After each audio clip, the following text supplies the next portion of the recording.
SV. Gajendra Prasad. நான் 3ஆம் தேதி நடுநிலைப் பள்ளியில் 4ஆம் வகுப்பு படிக்கின்றேன். நான் உங்களுக்கு ஒரு கதை சொல்ல போகிறேன்.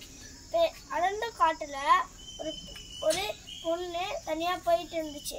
அப்போ ஒரு சிங்கம் அவளை சாப்பிட பார்க்கும் போதும் அவள் சொன்னிச்சு, அப்போ எங்கள் அம்மாவுக்கு என்ன சாப்பிட்டா அப்படி இருக்கும், அது மாதிரி உன்னோட பிள்ளைய நான் தூக்கிட்டு போனேன் எப்படி இருக்கும் அப்படின்னு சொன்னும் போதும் அதுவும் கொஞ்ச நாள் யோசிச்சுட்டு அது சொன்னிச்சு, இந்த அடர்ந்த காட்டில் நிறைய மிருகங்கள் இருக்கும், அதனால நானும் பின்னாடி நானும் கொஞ்சம் துணையாக வரேன் அப்படின்னு சொல்லிட்டு அவள் பின்னாடி மொத்தம் 2 பேர் அப்படியே காட்ட நடந்து போயிட்டு இருந்தாங்க.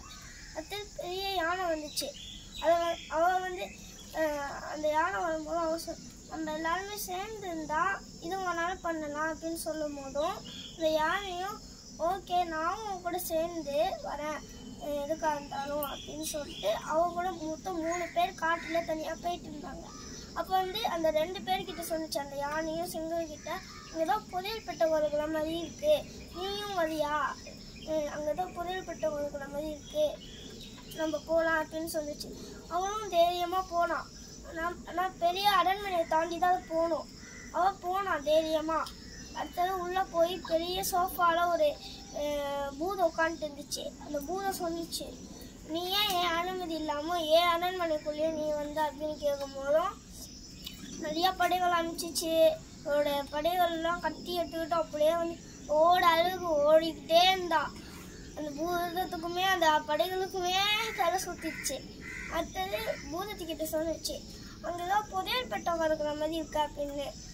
எனக்கு கூட தெரியாது அரண்மனைக்குள்ள இருக்க புதையல் பெட்டகம் அப்படின்னு, நானும் கூட வரேன் அப்படின்னு சொன்னிச்சு. அடுத்தது மொத்தம் 4 பேர் போனாங்க.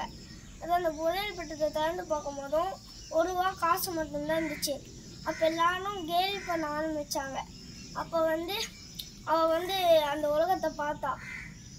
அப்போ இந்த 1 ரூபா காசு கிடையாது, இந்த உலகமே நம்மளுக்கு ஒரு பெரிய புதையல் பெட்டகம் மாதிரி தான், அதனால நம்ம எல்லாருமே இந்த உலகத்தில் சந்தோஷமாக வாழலாம் அப்படின்னு சொன்னிச்சு. அடுத்தது அது இது நம்ம கிட்ட இருக்கோ அது